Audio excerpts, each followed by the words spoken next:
Olá pessoal, paz aí a todos vocês. Estou aqui mais uma vez para fazer mais um vídeo para este canal. Se você não é inscrito, se inscreva aí, deixe o seu like ou o seu dislike caso você não goste. E vamos aqui falar sobre um assunto muito importante, mas antes disso, é, se você tem interesse de estudar grego, hebraico ou fazer um curso de teologia à distância, é só falar comigo aqui na descrição do vídeo. Está aí o meu WhatsApp, caso você tenha interesse, beleza? Os valores são bem acessíveis. Bem, hoje eu quero falar sobre o cuidado que se deve ter com alguns conhecedores de grego. O vídeo passado eu fiz sobre o cuidado em relação a alguns conhecedores do hebraico. E agora eu vou falar sobre alguns conhecedores do grego, que é um assunto muito importante. Bem, o que acontece? Como hoje, estamos vivendo aí a época da internet, tem muita coisa boa e muita coisa ruim, logicamente. Nisso, acontece que o cuidado nas informações que temos, devem ser filtradas e analisadas, então, o que acontece? Muitas pessoas, não são poucas, muitas pessoas mesmo, elas às vezes estão debatendo, no Facebook, WhatsApp ou alguma rede social ou até pelo YouTube em comentários. Às vezes elas demonstram ou falam conhecer alguma coisa, mas na verdade elas não conhecem nada. Elas são apenas, vamos dizer que cópias, elas copiam dos outros e postam, demonstrando que é ela que está falando aquilo. O que acontece? Recentemente, eu estava conversando com um certo rapaz, e ele estava falando algumas coisas de grego, Ele disse que o que eu falava era tendencioso, e o que ele estava falando era o correto. Obviamente que ninguém vai dizer que está errado, Então ele disse que eu precisava conhecer mais o grego, Então eu perguntei se ele conhece grego, ele disse conheço, Encheu a boca, Bem, então quando a pessoa começa a desafiar e a se achar demais, eu já começo a estranhar um pouco, Eu digo, será que é isso mesmo? Bem, então o que foi que eu fiz? Eu fiz algumas perguntas, que eu vou mostrar aqui agora, e as respostas, infelizmente, não batiam com o que eu estava perguntando. Bem, um exemplo, eu perguntei sobre esse verbo aqui, que é o pepisteukaté, certo?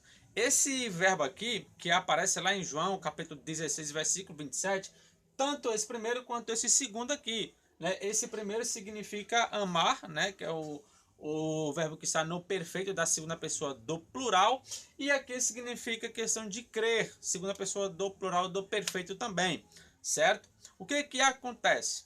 A forma desse primeiro verbo aqui, que aparece no dicionário, é essa aqui, ó, certo? Que é o pisteu, ó. Se você procurar essa palavra no dicionário, ela vai estar nessa forma. Então eu perguntei a ele que verbo era esse aqui, qual era o tempo dele, qual era o modo dele e qual era a sua pessoa, E ele veio falar para mim que era um perfeito segunda pessoa do plural do indicativo. Deu correto. De fato é isso mesmo, Mas não se engane, nem todas as pessoas que podem responder isso, elas sabem grego. Por quê? Existem muitos aplicativos, certo? Em que você abre o texto grego e você clica em cima. E esse aplicativo ele já mostra, o que a palavra é, seja qualquer palavra, ele mostra se essa palavra é futuro, se essa palavra ela é presente, se o substantivo é um caso genitivo e daí sucessivamente. Então, como sei que existe esses aplicativos, eu desconfiei que ele estava usando um aplicativo. Então eu disse para ele, tá, como é que você sabe que essa palavra está no perfeito? Bem, até hoje eu espero a resposta. Ele enrolou e não soube responder. A mesma pergunta eu fiz nesse segundo verbo. Como é que você sabe que ele está no perfeito na segunda pessoa do plural do indicativo? Também não soube responder. Então já começou, opa. Então como é que ele sabe que esse verbo está no perfeito, mas ele não sabe responder o porquê ele está no perfeito, né? Então, o que que acontece? O perfeito, você pega aqui essas duas expressões aqui, né? O filéu e o pisteuo. O que que acontece? No perfeito, normalmente, vamos pegar essa aqui de cima, depois eu explico essa de baixo e essa aqui, certo?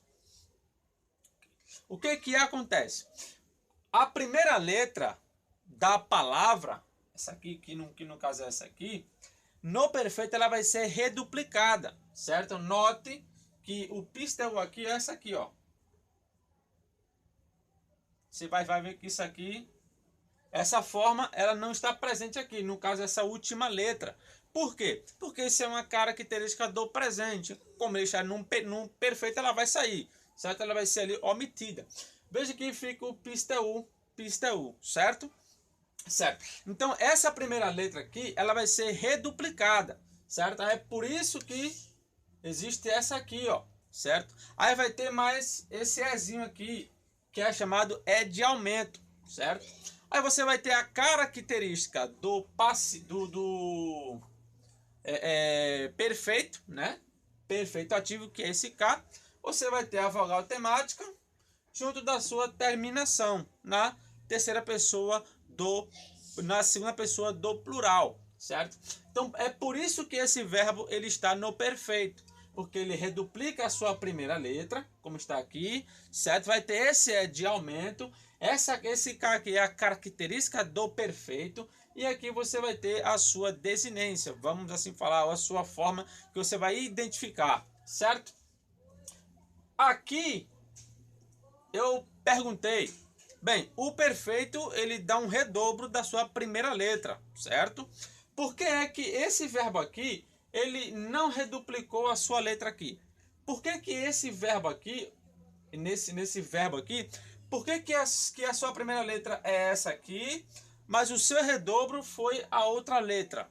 Ele não me soube explicar isso também, né? Então, já veio uma falta de desconhecimento do assunto, certo? Então, o que que acontece?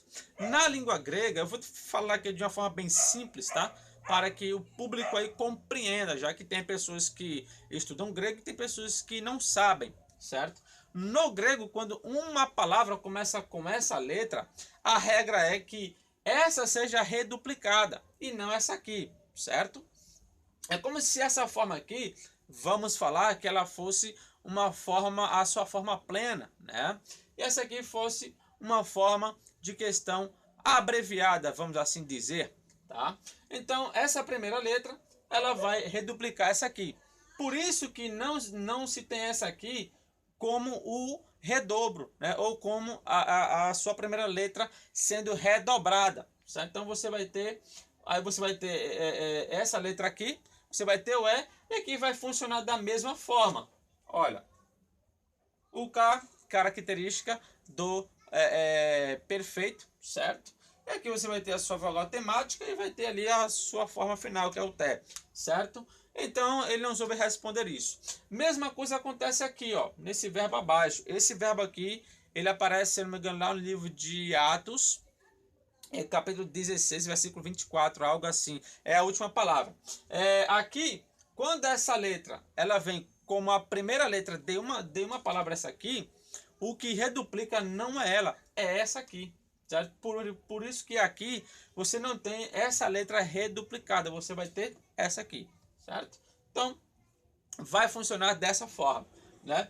Aí até aí, beleza, ele não me respondeu. Né? Então aí eu já vi que ele estava usando algum aplicativo, né? Porque ele não soube responder isso. Outro ponto, eu perguntei a ele por que que o verbo balo, que é esse verbo aqui, esse verbo ele tem raízes diferentes. Por que que num presente ele é uma coisa, num auristo ele é outra coisa, e em outro tempo ele muda de novo, no perfeito? Por quê? Vamos ver. Temos aqui, baletar, esse verbo quer dizer lançar, jogar, certo? Baletai, certo? A raiz desse verbo é esse aqui, ó. No caso, o radical, melhor falando. Aqui você tem bal, certo? Mas nesse outro aqui, por que que ele só tem um L e aqui você tem dois L? Né? Por que que aqui está no presente, certo? E aqui está no auristo. O que que acontece? Isso aqui é chamado de verbo irregular. O verbo irregular é aquele tipo de verbo que o seu radical muda de acordo com o tempo em que ele esteja. Por isso que no presente você vai ter dois L e no auristo você vai ter um só, certo? Aqui a raiz ela muda de novo, certo? Porque isso aqui está no perfeito, certo? Então a raiz seria essa aqui, ó. O radical seria ble. Aqui você vai ter o redobro, né, da primeira letra. E aqui você vai ter o E, aquele E que ele vai entrar na característica do perfeito, o E de aumento, certo? E aqui você vai ter a ideia do tai, que é a forma ali da terceira pessoa, do singular. Então, a sua raiz ela mudou num perfeito, certo? Veja que num perfeito ela tem uma raiz, num auristo ela tem outra raiz, e no presente ela tem outra raiz. Então eu perguntei por que que isso acontece. Ele não me soube responder também. Então, nisso aí você já vê que a pessoa não sabe grego, porque ali com certeza ele estava usando um aplicativo, porque ele não é vidente, né? Obviamente. Bem, aqui eu fiz outra pergunta, né? Uma pergunta sobre Marcos capítulo 1, versículo 10. Aqui temos um particípio. Isso aqui é um particípio. E eu perguntei a ele, que categoria de particípio é essa aqui? Eu quero saber se ele é um modal, se ele é um télico, se ele é um causal, se ele é um concessivo, consecutivo, temporal, maneiro. O que é que ele é? A resposta eu espero até hoje. Ele disse que não iria responder, não porque ele não sabia, mas porque eu estava perguntando demais, porque ele estava me fazendo perguntas e eu fiz essa pergunta a ele também e ele não me respondeu até hoje. Então aqui você vai ter Marcos 1:10, certo? Eu vou ler aqui o texto. Marcos capítulo 1, versículo 10, eu vou ler aqui o texto em português, certo? E vamos aqui fazer aqui alguns comentários. Aqui eu tenho, e logo que saiu da água, viu os céus abertos. Ok. Aqui a expressão viu, certo? Aqui a Bíblia ACF, ela traduziu dessa forma, tá? ACF de... Deixa eu olhar aqui. ACF de 2011. Se você tiver ela, você pode consultar aí, certo? Que ela está exatamente dessa forma. Aqui você tem um segundo auristo, né? Viu. Tá. Ele viu. O que foi que ele viu? Aí você vai ter o objeto direto, que é esse aqui. Tus Uranus, que é os céus. Viu os céus. O objeto direto, ele é objeto direto. Primeiro, o artigo, ele é objeto direto. E aqui você tem a forma do objeto direto, que é esse us final, certo? Então, aqui ele está no plural, os céus. Ele viu os céus abertos, certo? Então, o objeto direto, ele recebe o verbo, certo? Então, viu os céus. O que? Aí o particípio entra, ó, abertos, né? Viu os céus abertos. Esse aberto aqui, esse particípio, ele não soube responder qual é a categoria dele. É um particípio bem simples. Isso aqui é um particípio predicativo. Ele é o predicado do objeto direto. No caso, ele é o predicado disso aqui, ó. Ele vai afirmar que os céus estão abertos. Então, ele é um predicado do objeto direto, que no caso é os céus. Ou seja, ele é um predicado de os céus. Predicado significa afirmação. Então ele é uma afirmação de que esses céus estavam abertos, certo? Então ele não soube responder isso, o tal conhecedor de grego. Então quando a pessoa ela não sabe responder esses fatores aqui, que isso aqui, não vou dizer nem questão de particípio, que seja uma coisa mais complicada, mas o cara não sabe, diz que conhece grego, mas não sabe responder porque o verbo ele tem três raízes, né? Não sabe responder por que o verbo está no perfeito. Se ele não sabe responder isso e diz que ele conhece grego, né? Então ele não sabe grego, ele está usando um aplicativo que diz tudo para ele, né? Então esse aplicativo chega ali e fala, esse aqui está no perfeito. Então ele lê o que é o tempo perfeito e faz uma aplicação, certo? Não tem muita gente fazendo isso e diz que conhece grego. Então quando a pessoa fala eu conheço grego, eu conheço hebraico, pergunte a ele para ele identificar um verbo e por que aquele verbo é um presente, é um perfeito, é um auristo ou outro, certo? Então isso aí você verá se ele de fato sabe ou não. Pergunta ele sobre verbos irregulares, né? Que esse aqui é um, né? Verbos irregulares, como eu já disse, são aqueles verbos que o seu radical ele muda de acordo com o tempo dele. Certo? Se ele for presente, ele vai ter um. Se ele for auristo, ele vai ter outro radical. Se ele for perfeito, ele vai ter outro. E assim sucessivamente. Então, existem diversos verbos, muitos verbos irregulares. Vai ter verbos aí que vai ter 4 radicais diferentes. Então, é um assunto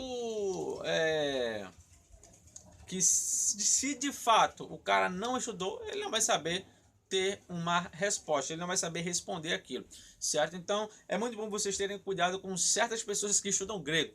Quando a pessoa fala, isso aqui está num perfeito, pergunte, caso você não o conheça ele. Se você conhecer, ok, mas se você não o conhece, pergunte por que é que esse verbo está num perfeito ou num presente. Como é que eu identifico, como é que eu sei que ele está ali? Né? Porque tem que ter uma identificação. Né? Se eu sei que o verbo está no presente, por que eu sei? Vai ter uma identificação nesse verbo que vai me dizer que ele é presente. Ok? Então é isso aí. Mesma coisa vai ser questões de particípios. Tá? Os particípios já é um assunto mais complicado, né? Vai ter particípio aí que ele pode variar muito, enfim. É um assunto mais complicado da língua grega. Mas é isso aí, pessoal. Espero que vocês tenham gostado. A imagem está um pouco escura porque aqui está chovendo, né? E não tem aqui uma luz forte para deixar claro, mas espero que vocês tenham aí compreendido. Beleza? Que Deus abençoe aí a todos vocês e até o próximo vídeo.